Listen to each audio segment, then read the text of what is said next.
Should the Bengals develop Jackson Carman or let him start? This coming up next on the Wincinnati podcast. Yes. Hello, world. We got a special show as always. TJ Houshmandzada, Jimmy Chase, Coach Jimmy Burrow. Exciting time to be a Bengals How do fan. you balance being a professional athlete and family obligation? These are top 5 Bengals of all time. All time, man. Yeah. Shock the world.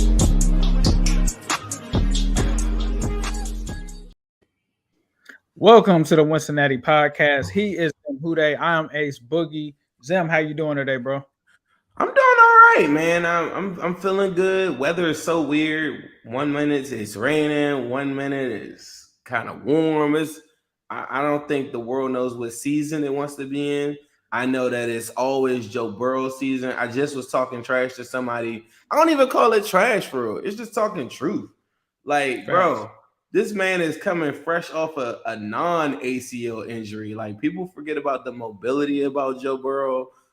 Forget about that. We just loaded up. So I just keep on getting angrier and angrier as the days go on that he is not the leading topic. You had a good tweet. I thought that was yesterday where you were kind of comparing Burrow to like Herbert. And I think those are the two to me. But if you're not screaming Joe Burrow, like when I see lists without Joe Burrow on it, you know, it just really I'd be like, what's going on here? It's That's mind blowing. It's baffling. Nah, I'm with you. That was a crazy one. But we have, if you want to see those tweets and stuff like that, please be sure to follow the Wincinnati Pod on Twitter at Wincinnati Pod. And if you are joining us, we appreciate you. Please be sure to hit that subscribe button down in the right corner. If you don't know what that is, it's that red button that you see there. And hit that notification bell because that way you're notified whenever the Wincinnati podcast goes live. So stay tuned. We're going to be coming to you guys with so much draft coverage, but we got so much to talk about today. The NFL announced that they're going to actually release the schedule, and they gave us the date for that. So we're going to go through that and kind of give our predictions on that. Plus, we got to settle one of the biggest issues in Bengals Nation, and that's whether or not second-year guard Jackson Carman should be the starting left guard or whether they should develop him. And then Zim and I go head-to-head on this, and we're going to actually bring in a guest moderator for that. And then because 100% Ace doesn't want any part of that. That's the conversation he doesn't want. No, we want that. We want all of that. We want you want smoke with that. All right, here we go. But at the end, we'll wrap it up with our top 3 edge rushers for the Bengals in the next week's draft.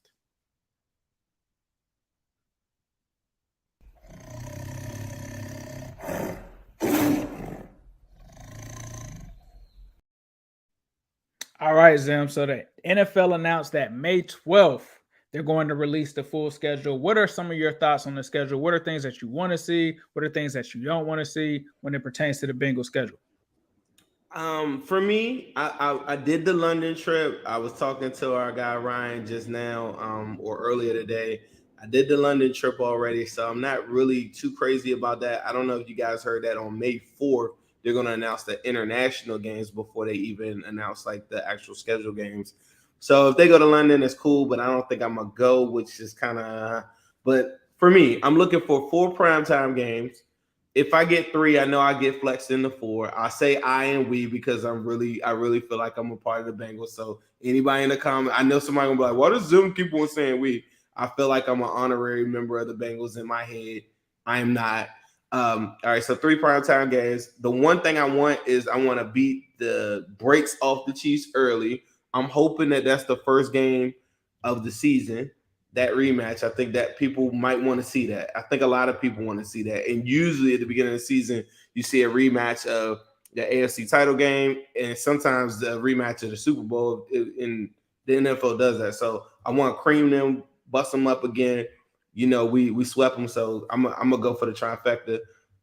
And then also I want the Ravens early too. Anything other than that, I don't really care. I feel like it's our time. Nobody can stop us. Everybody better worry about me. Don't care when it is, who is, where it's at, the type of team that we have.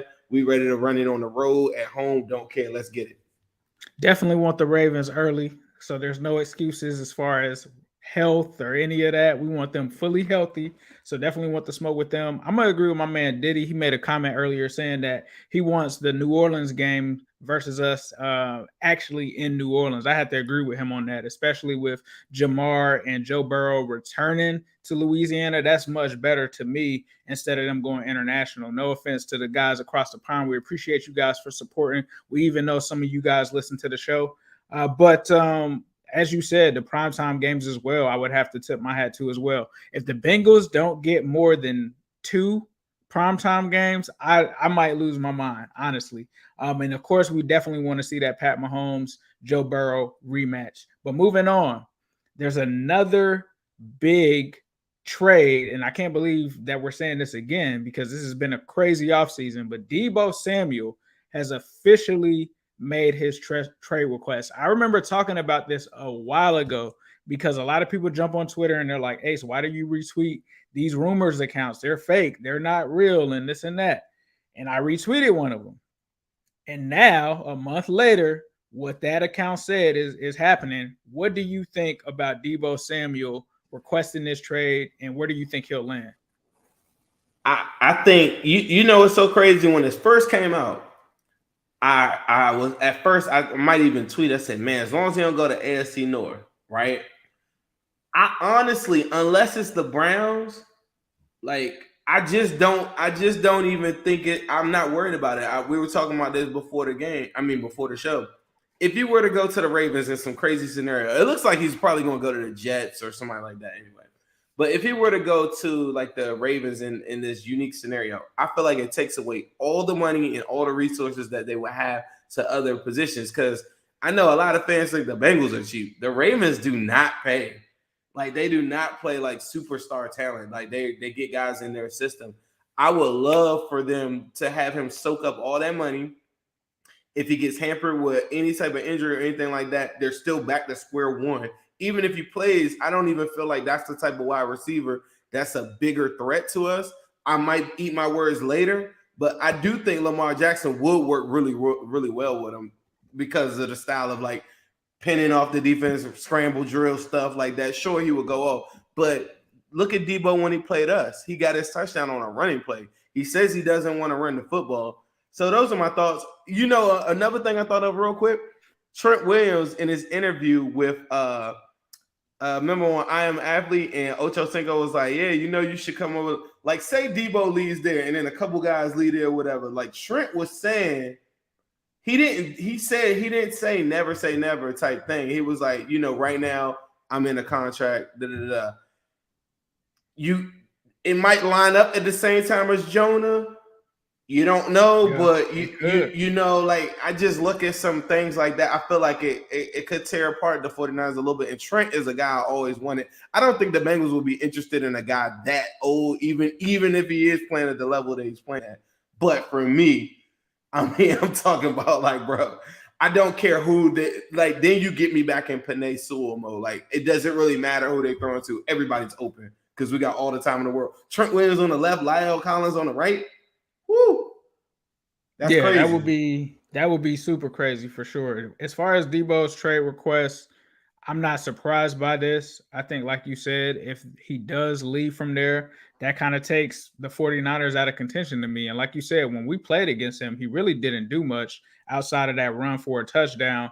But I think if he does come to the North, I have to agree with you. The only place that I'm worried about is probably the Browns. And even in that system, like he probably would be a threat just because they run the ball highly and you have him and Deshaun Watson. So, yeah, on the surface level, I think if there's anywhere where I'm worried about him going, it's definitely to Cleveland. And Amari Cooper. And Amari Cooper paired with and Amari Cooper as well paired with him. So, yeah, I would definitely say Cleveland. I don't think that they had the money left over because they just paid Denzel Ward. So, luckily, this request is coming after they've paid Denzel Ward on that market. So, I think it'll be interesting, but I don't know how much it moves the needle for a team. I think he's an immense talent.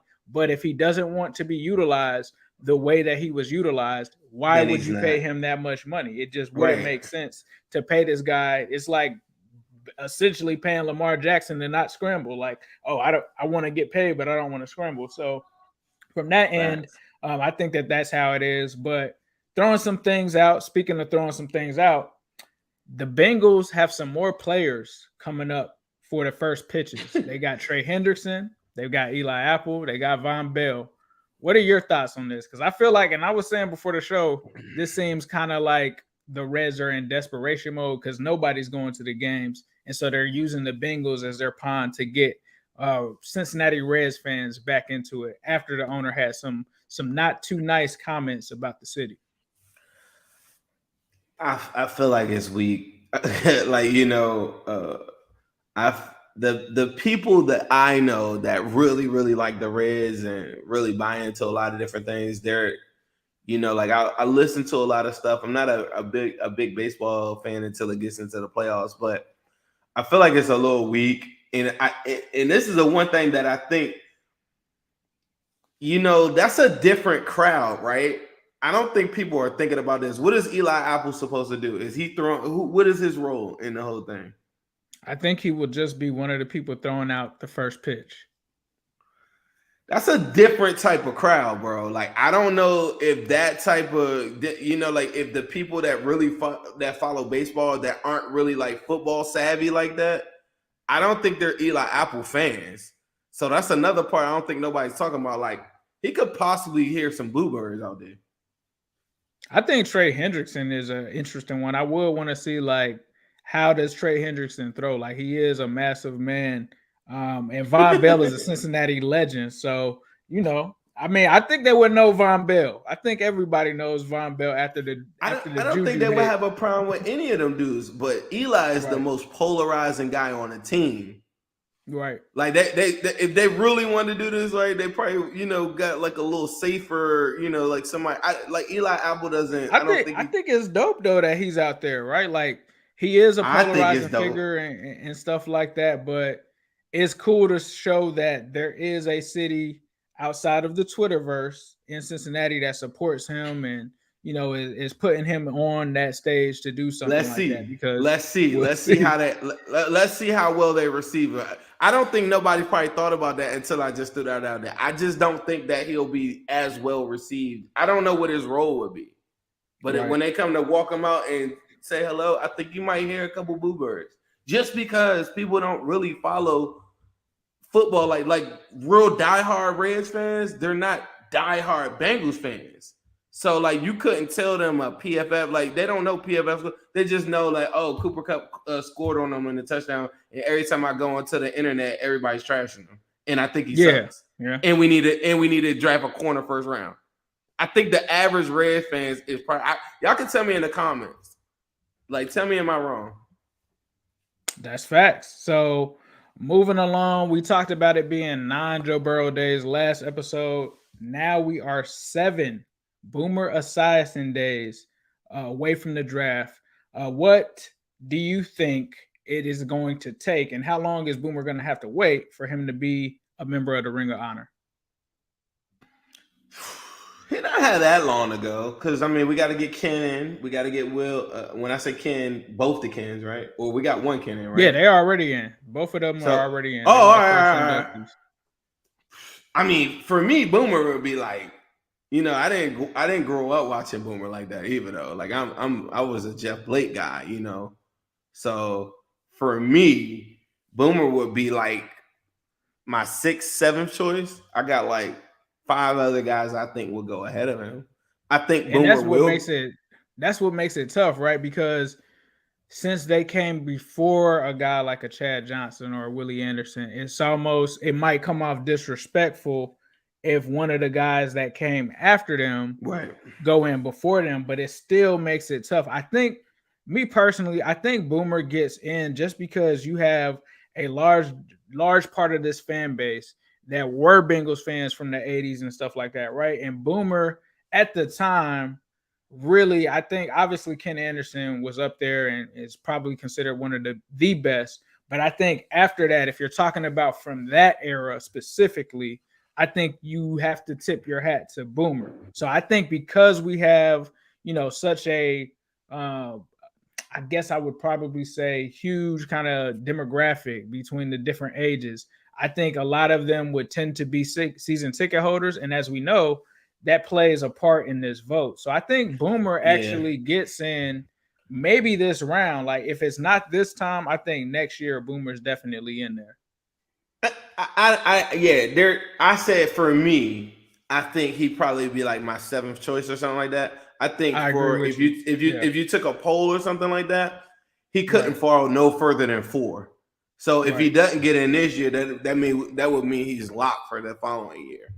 Facts. But it's a lot of guys to choose from, bro. Like it is because Chad, Willie, I mean Corey Dillon. There's a lot of guys. I mean, we were talking about Pickens earlier. Like there's a lot of dudes that could go in there. Isaac Curtis, like there's some dudes. Eddie Brown, but those are further down. But there's some guys. Collinsworth. Facts. So we talking about odds and stuff of people making the Ring of Honor, but Vegas just released some odds for the Bengals winning the AFC. And if you have some money right now, you might want to go ahead and head down to Vegas, wherever website you go to. And if you are a website watching this and you do want to have us drop your name, we are open for sponsorships. But as it stands now, you could go and place your bet anywhere because the Bengals are plus 1,300 to win the AFC. So if you are at home and you're not really familiar with sports betting or anything like that, what plus 1,300 means is for every $100 that you put down, you have a chance to win $1,300. So you just take whatever that 100 is that you multiply it by, that is what your winnings are. Zim, is this easy money? Because this sounds like I almost want to find like the Kobe video and say easy money when he's saying that to Kyrie. But what are your thoughts on this? Because I feel like this is easy money. Super easy. I mean, I told you this. I bet $150 at Joe Burrow plus 2,200 to win MVP. I also put down 100 on the AFC North. I think that was at plus 1,800. I gotta go look at a couple of my bets, but to me, there's only one thing that could stop the Bengals from winning. And I'm not even going to speak that. That's the one thing. But if that doesn't happen and Joe plays, I just don't see it. I mean, like guys adding Von Millers and older, like all these, like that doesn't really, like if you watch how the Bengals did this whole entire season, they lost games because early on it was a whole bunch of turnovers. They also lack consistency, which you alluded to a bunch of times, right?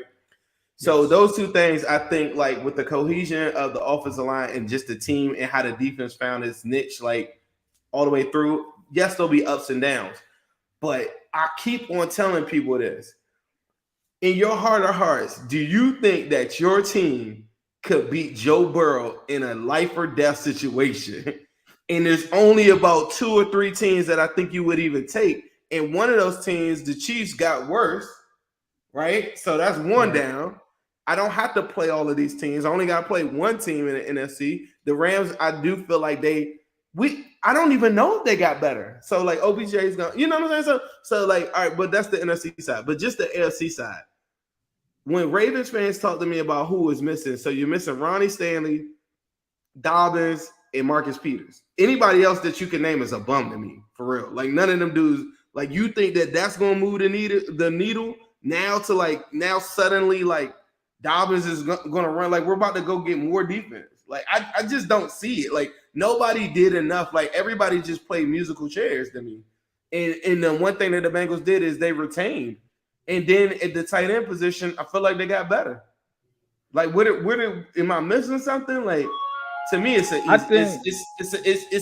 I wouldn't say easy money, but it's a good bet. It's a good bet. Yeah, I had to agree. I think what a lot of people are really and what Vegas may be thinking here is they're expecting the Bengals to have a Super Bowl slump, right? Like they talk about it on ESPN every year after the Super Bowl. Everybody's like, oh, the Super Bowl slump is real.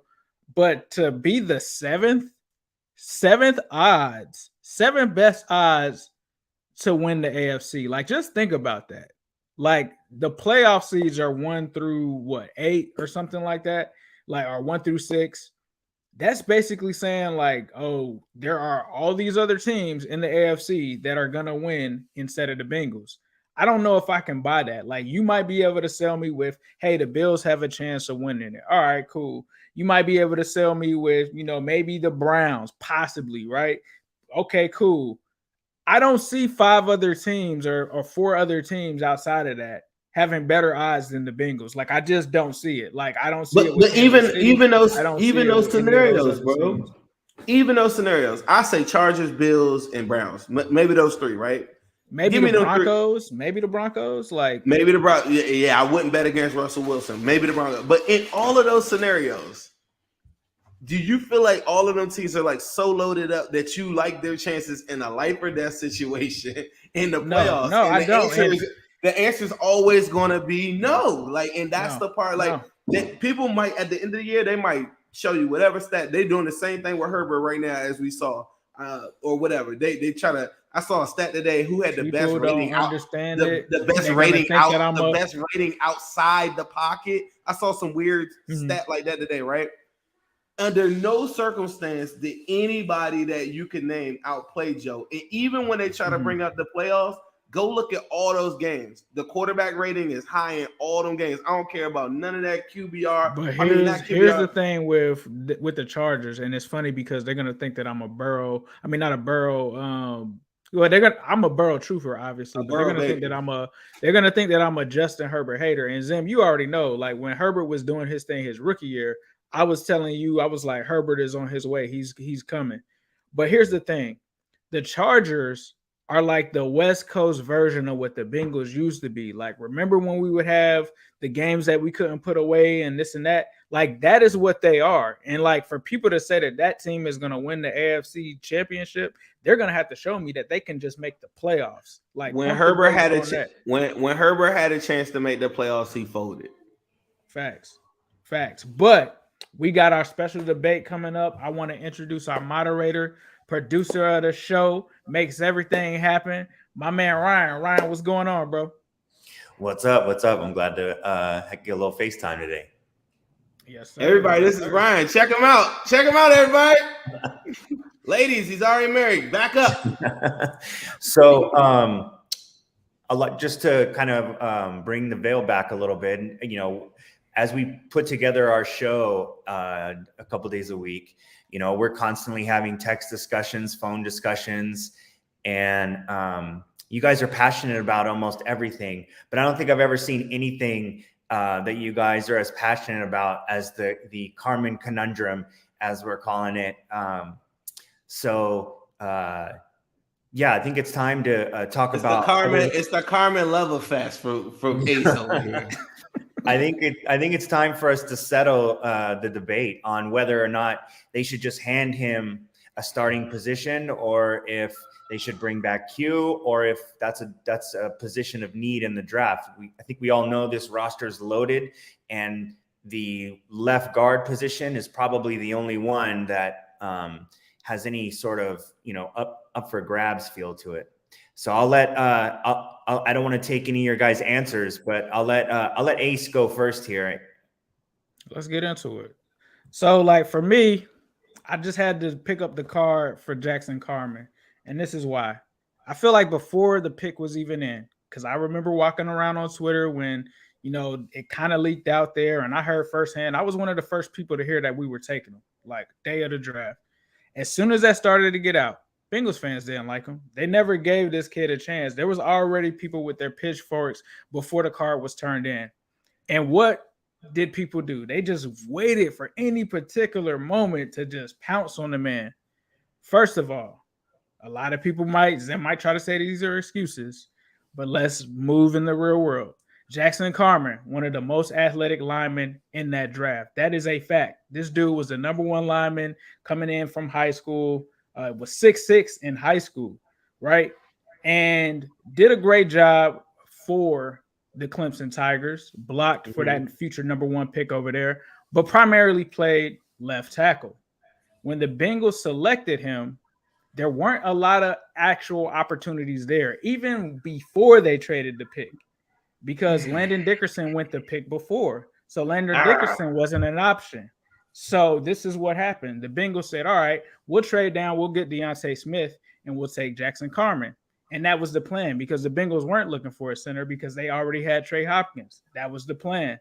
So Carman had never played on an NFL level left guard. And so the first thing was, I heard the actual thing was for him to start at right guard and then move to tackle. That was the long-term vision. So they brought him in. When he gets in, he's overweight, right? So that puts him in the doghouse already. But there was a lot of people that have been overweight before. Andre Smith, there's a lot of guys that had issues there. Everybody was overweight themselves coming in from COVID, right? But this guy not only had to recover from a back injury that he had in Clemson, he had to learn a brand new position on the complete opposite side of the line where if you've played football before, that's not easy. Switching positions isn't easy. Learning the NFL playbook isn't easy, right? And so if you were to tell me all of these things, he goes out, he loses his starting job, right? He gets it back. He loses it again. I'm expecting to see that this dude was just horrible, right? Especially when your team gave up 70 sacks. I'm expecting him to have one of those sacks, right? Especially when I saw what happened with Michael Jordan, especially when I saw what happened with this offensive line the year before. He gave up 0 sacks. And the one thing that kept making me upset this entire season was that when you look at a guy like Alex Leatherwood, same situation, tackle, playing guard. What did Alex Leatherwood do? What if I told you he played worse than Jackson Carman, right? Alex Leatherwood, a guy that went in the first round, worse than him. Jalen Mayfield, another tackle that went after Jackson Carman. Even if you're the guy that's like, I should have taken Jackson Carman in the next round. He played worse than Jackson Carman. But you know what Jackson Carman did good that nobody will tell you about?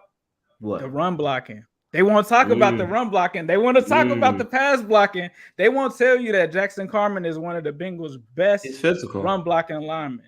And I think when you couple that with him maturing, him hearing the right things, him doing his thing, should he be handed the job? No. But I think that he's going to earn it. I don't think that you should just write him off after one season and saying, you know, it's over with the Jackson Carman experiment. Because did he struggle? Yes. But there were other guys that struggled as well. Aaron Banks, another guy that went ahead of him, struggled, didn't even really play. But the one thing that he didn't do, he never gave up a sack. And I'll take it even further. I told Zim this after the Super Bowl. Not starting Jackson Carman might be the reason that the Bengals did not win the Super Bowl. Whose fault was it that he didn't play? His replacement gave up 4 sacks in one game, which was the Titans game. Jackson Carman comes in, has one of the biggest blocks of the game that changed the momentum in that game on a Samaje Perine screen for the Bengals to get that touchdown at that point in the game. And you know how they rewarded him the next game? They took him out. And you want to know why? What did his replacement do? He gave up another 4 sacks. Everybody says 0 sacks is overblown. 0 sacks is overblown. You just saw a guy, his replacement, in 2 games give up 8. And you're telling me that the 0 is overblown? I can't buy that.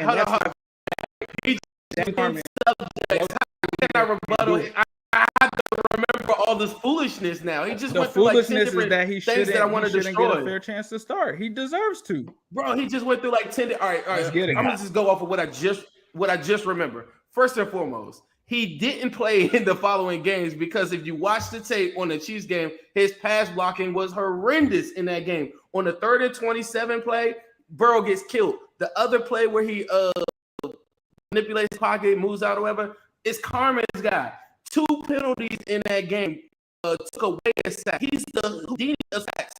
Another thing that people are talking about, when I say the Houdini of not getting sacks called against them, there are 2 sack-worthy plays in that game. We just watched it the other day. We were on they played a replay or whatever. In that game, from a pass protecting standpoint, bad, not good. Joe got hit a lot in that game that people don't talk about how much he got hit in that game. Ace talks about identity, right? It's almost like when you all hear the world comes in, when somebody compares Joe Burrow to Matthew Stafford, right? 14 years later, Matthew Stafford gets to a Super Bowl, and then you Joe Burrow, like, this is his first Bowl. Then a couple of weeks later, they're like, yeah, he's staying out there a couple 20, 30 minutes late. You should see his blocks after practice. but he never got on the field. And then when he did get on the field, he played not that well and got taken off the field. And it's easy to have 0 sacks when you don't have that many snaps. He wasn't even available for all that stuff. Yeah, 400 is nothing, bro. 400. He had a lot more than some other rookies. Bro, everybody else should have, everybody on that line should have 700 plus snaps if you're going to have a legit sample size. 400 snaps. And then the plays that I remember, he did have a really good block in that Steelers game where Joe Burrow finds Jamar in the back.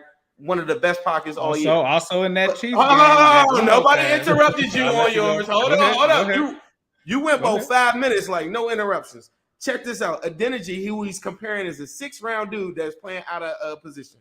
The next topic that I'm going to go into, Carman's pick and what he's supposed to be from a Bengals standpoint, y'all all are forgetting this, is that he is locked in at the hip with Jamar Chase in this regard.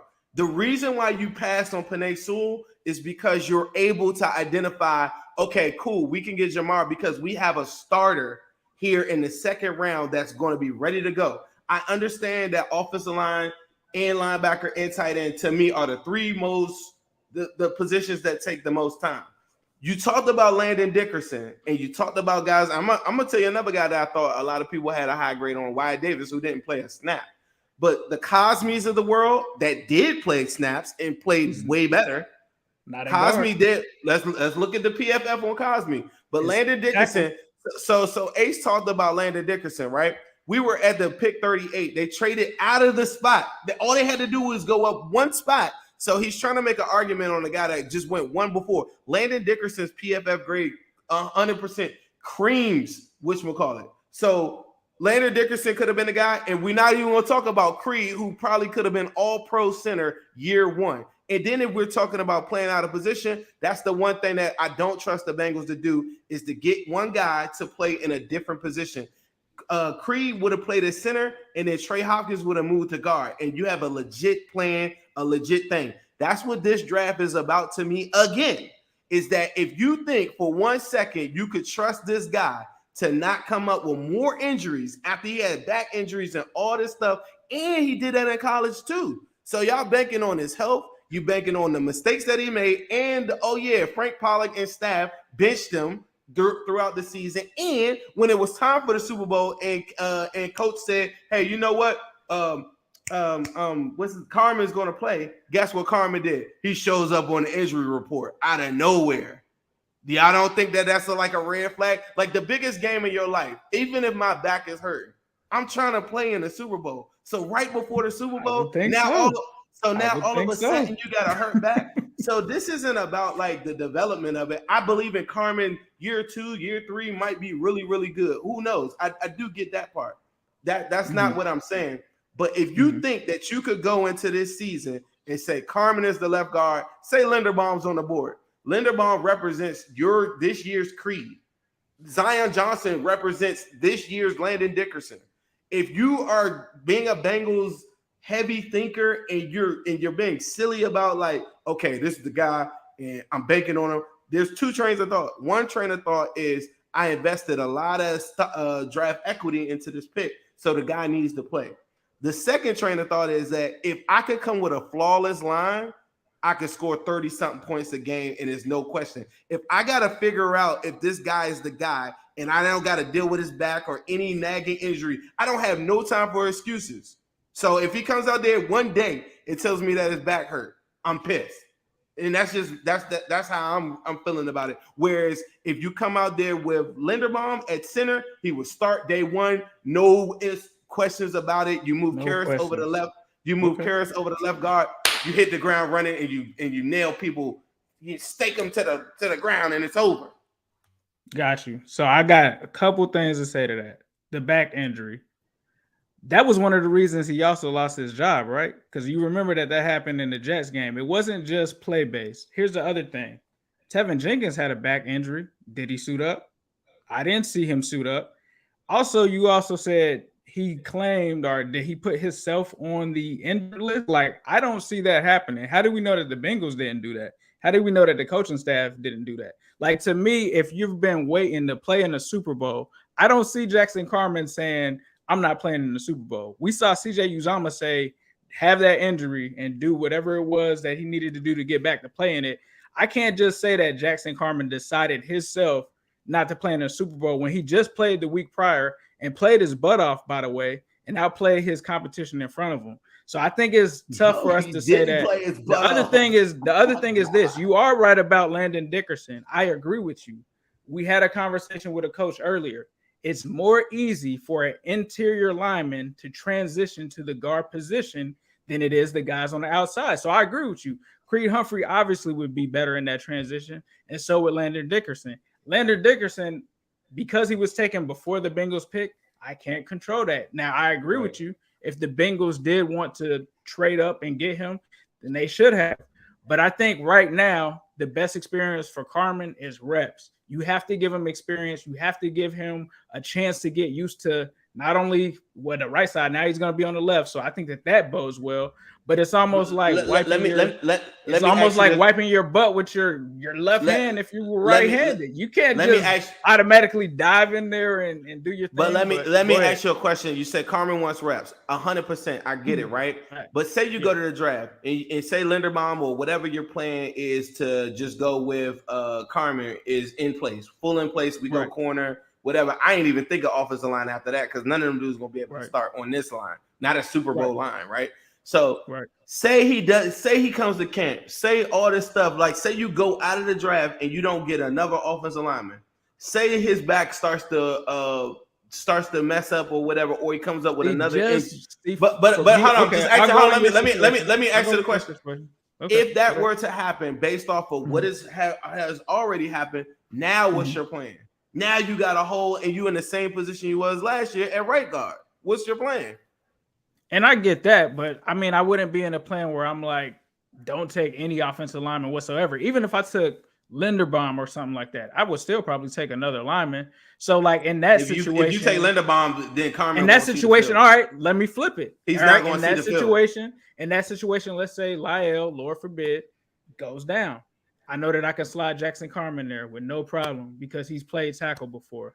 So I could do it. We could do it either way. Like you definitely need depth. I'm not saying by any means that the Bengals should pass on alignment just because of that. Because at the end of the day, the more people that you have there, the better. I just feel like Jackson Carman hasn't really been given a fair chance. And I feel like people that didn't like him from the get-go are just piling on him because it's just the cool thing to do right now. But I've seen Billy Price have a worse rookie year.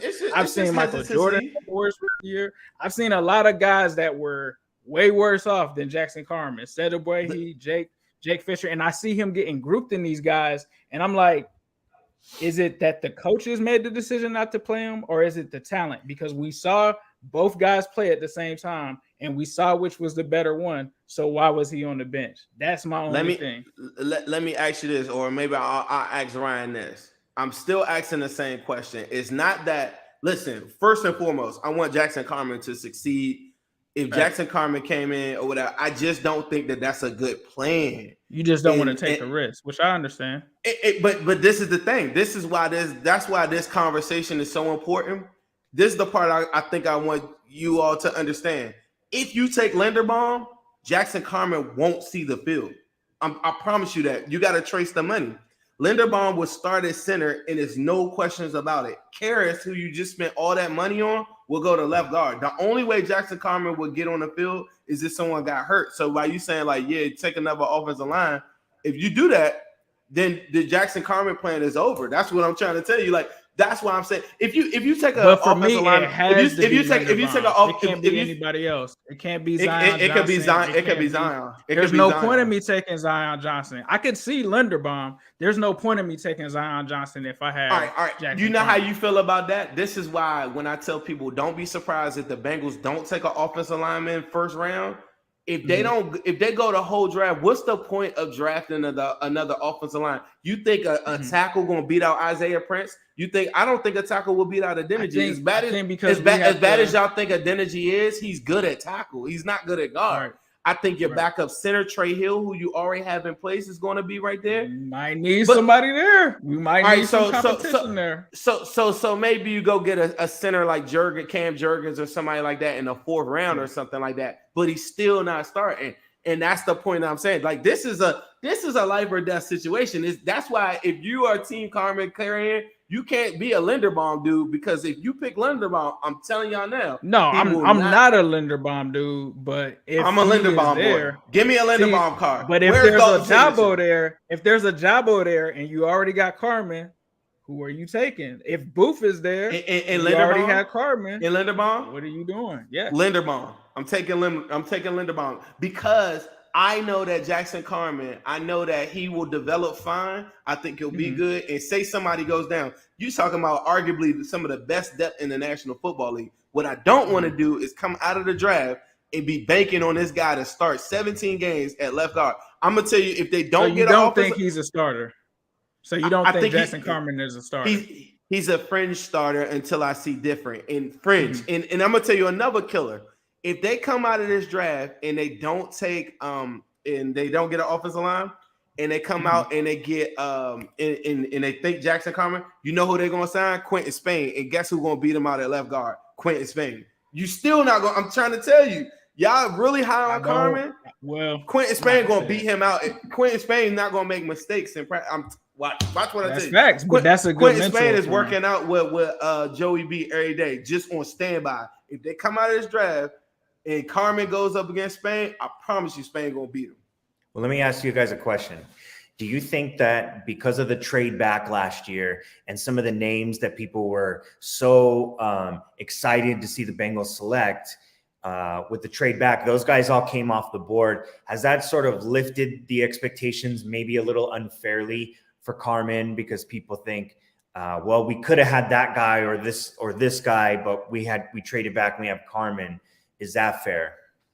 It's not fair, and that's the way that this business goes. It's not fair. That's what I was saying, that Jamar Chase, the pick. Now, granted, I never knew he would go off for 1,400 yards and all this craziness, right? Say Jamar had a standard rookie good year, like 1,000 yards, and he does a good year.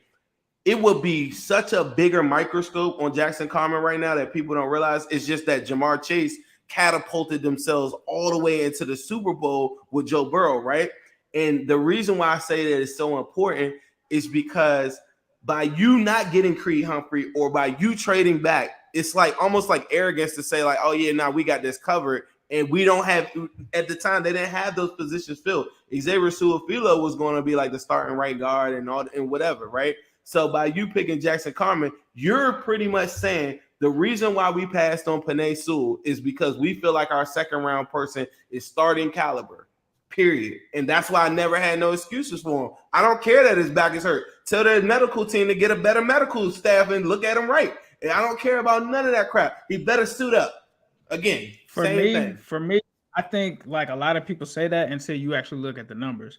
There wasn't a bunch of guys that did better than him. Like Elijah Vera Tucker was like 10 points better than him. Like there's this thing where a lot of people just act like everybody else was better than Carman. Another thing that really isn't his fault is how much faith they had in Trey Hopkins. A lot of people forget that. Like the same faith that they had in Jonah, where it was like, we're not going to take Penei because we don't want to move Jonah over from the left to the right, was the same energy they had for Trey Hopkins, which was a fatal mistake, right? After Trey Hopkins took that spot from Billy Price, they had him locked in. This was a guy that was like the cornerstone of this offense. And then when he came back and just wasn't the same, that's what opened the door for center. So like at first, they never really looked at center. And so I think that was to their detriment. You should always be looking, and I think that that's the lesson that they learned. Like Zim said, if Creed Humphrey is there, whether you have a starting center or not, you just got to take the best guy to get a better lineman on your offensive line.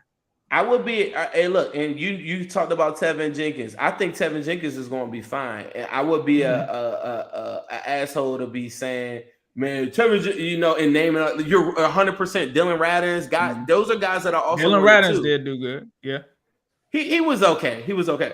But I would be an idiot to. I'm not operating in hindsight. I'm operating in when I was there. I was like, remember the day that morning? I was like, bro. No, not Jackson Carman. And then I saw them trade. I'm like, nah, it's not about like, oh, these are the guys that should have picked them. It's just that if this is the guy, and then you go on a run like how we went on, some of the stuff, like I just don't feel like they did their due diligence, and that's why I get scared with the Bengals just drafting offensive linemen. I agree. You can't really show me 2 months success but the thing outside is, of the first round. But the thing is, for any draft pick, no matter who it is, you got to get them 2 to 3 years before you say that they're a bust. You can't just be like, after 1 year, limited opportunities, For sure. switching positions and stuff like that. Like even with John Ross, as much as people ranked on him, I always said, you got to give him the time. When Marvin Lewis just benched him that first season and John Ross had no snaps, I couldn't sit there and be like, he's a bust. Like Marvin Lewis was done with him. So that's my only thing is, regardless of whatever they do, we got to trust the process and see what it is. They could take Linderbaum. We'll have to see, but we'll cross that bridge when it gets there. But I enjoyed that debate. But if Linderbaum is on the board, you want Linderbaum or not? Because I'm saying, if you're carrying Carman, that's the question. It depends, man, because this draft, a lot of those guys are there. Like if I see a Ojabo or if I see a Booth there, I'm gonna have to think about it. It's gonna make me think about it. Now, let's say Linderbaum, I just think we need to finish is that guy there. I think you do have to consider taking him for sure. Like if he's the guy there, he's one of the best players in the draft. I do agree with you there. If he's there and the need are, whatever this corner market looks like, whatever this edge, I know the edge is kind of thick, so I don't think an edge rusher will stop you. But the 3-tech, right? The 3-tech and the cornerback scare me because they're so thin. They're so thin in this draft that you might end up missing out on one of them. I think you get a Perion Winfrey in a second, no matter what. Like to me, I'm telling you, my plan is this: I go into the draft. If I don't get an offensive line first round, I'm getting Quentin Spain coming right out of the draft, and he's going to compete with him. If I get Linderbaum, I'm telling people, y'all can read all that stuff about short arms and all that stuff you want from a center position, and what he offers, like he's Jason Kelsey, all like right now, like he's pushing people back. He's running like Joe Mixon, run game, all these different things. Like, all right, I know I went kind of wrong, but that is why you need to be tapped in to the Wincinnati podcast. We got these debates coming for you. We got draft season coming for you. So be sure to hit that subscribe button. Be sure if you're listening to this in your car on the podcast, check us out on YouTube. If you want to see the video reactions, if you want to see what me and Zim are wearing right now, we got the beanies on. You can get the Midwest Best Barbecue.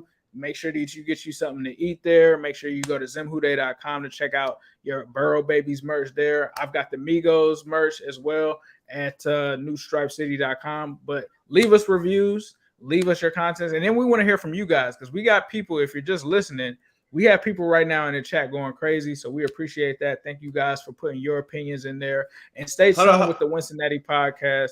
And go ahead, Zim.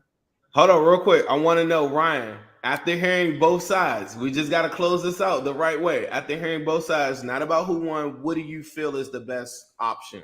We want to get your opinion. Well, I think that Ace is right. You can't sign off anyone. You can't call anyone a bust after a year, and kind of an incomplete year at that was kind of injury riddled.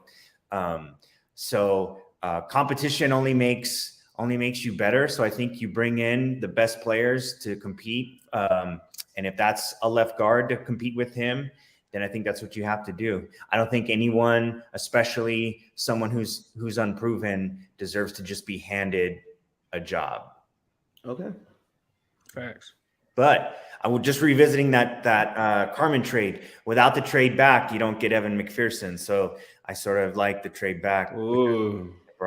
It brought us the kicker, but I appreciate How about that? How about you trade up one? You win the Super Bowl with Landon Dickerson. Oh no, you don't get there because of McPherson. Not even there. Yeah, you damn sure ain't getting there without McPherson. This is another great debate. But we right. We the punter, a razor. That's the next the punter and the fifth. we got those takes coming up on Thursday. We'll get into that edge. We wanted to give you guys the edge. Today is Thursday. Or no, not Thursday. Tuesday. Thank you, Zim. So next Tuesday, stay tuned for the Wincinnati podcast. Thank you guys for listening. Yes. Hello world, we got a special show as always. TJ Houshmandzadeh, Jimmy Chase, Coach Jimmy Burrow. Exciting time to be a Bengals How do fan. you balance being a professional athlete and family obligation? These are top 5 Bengals of all time. All time? Yeah. Shock the world.